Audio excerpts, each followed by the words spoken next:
Vice ganda, may isang banat na hindi inaasahan. Kimi, hindi nakaligtas at napangiti na lang. I'm overheated,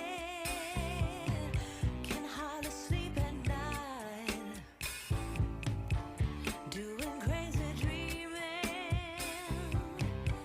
You're the reason why. Hiding by the baby. Isa nga si unkabogable star Vice ganda sa pinaniniwalaan ng Kim Pao supporters. Kapag ito kasi ang humirit, maraming tagahanga ang naniniwala na si Meme Vice. Kapag bibig na nito ang bumuka ay paniguradong totoo at ibuking si Kim Chiu sa buhay pag-ibig nito. Kaya palaging inaabangan ng Kim Pao fandom ang mga hirit ng TV host. Para sa mga hindi nakakasubaybay, nagsimula ang lahat sa isang masayang segment kung saan napag-usapan ang mga plano ng host at guest sa mga darating na events. Dito nabanggit ang Sinulog Festival sa Cebu, isang selebrasyon na kilalang-kilala sa saya, kulay at debosyon. Ngunit na imbes na simpleng travel talk lang, nauwi ito sa mas personal na usapan nang mapansin ni Vice ang reaksyon ni Kim sa pangalang Paulo. Kilala si Vice ganda sa pagiging prangka. Matalas ang obserbasyon at hindi pinalalampas ang kahit maliliit na detalye. Sa pagkakataong ito, hindi nakaligtas sa kanyang mata ang biglaang ngiti at tila pag-iwas ni Kim Chiu nang mabanggit ang ideyang makasama si Paolo Avellino sa sinulog.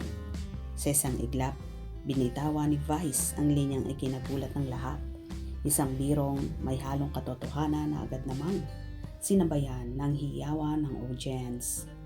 Hindi man tahasang sinabi malinaw ang ipinahiwatig ang reaksyon ni Kim mula sa pamumula ng mukha hanggang sa pilit na pagtawa ay lalo pang nagpasiklab sa hinala ng marami. Samantala si Paulo na kilala sa pagiging kalmado at reserve ay hindi rin nakaligtas sa usisa ng mga mata. Sa parehong episode, diretsahang nasabi ni Kim na gusto niya makasama si Paulo sa sinulog. Isang pahayag na kung tutuusin ay simpleng imbitasyon lang sana. Ngunit dahil sa konteksto, tono at timing, naging iba ang dating nito sa publiko.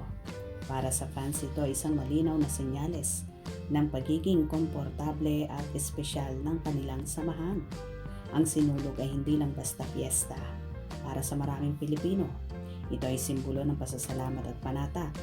Kaya nang banggitin ni Kim ang pagnanais na makasama si Paulo noon, maraming netizens ang nagsabing tila mas malalim na kahulugan ang kanyang sinabi.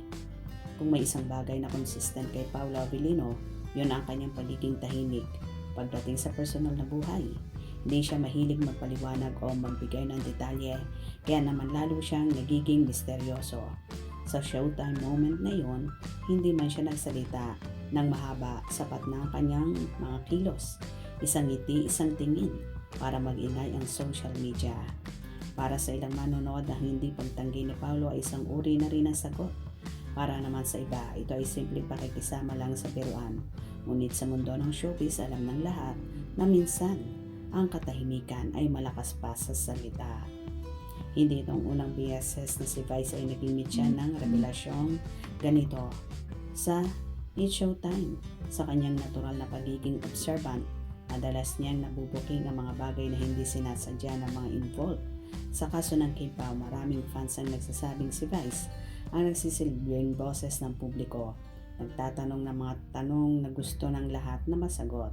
Gayon pa man nananatiling magana at masaya ang tono ng usapan. Walang pilitan, walang panggigipit. Isang paalala na minsan ang pinakamagandang revelasyon ay yung kusang lumalabas sa gitna ng tawanan. O diba? Kaloka talaga at palaging may hirit at pangbubuking si Meme Vice ganda na ikinakikilig ng buong Kim Pao fandom. Hope you enjoyed. Please subscribe for more info.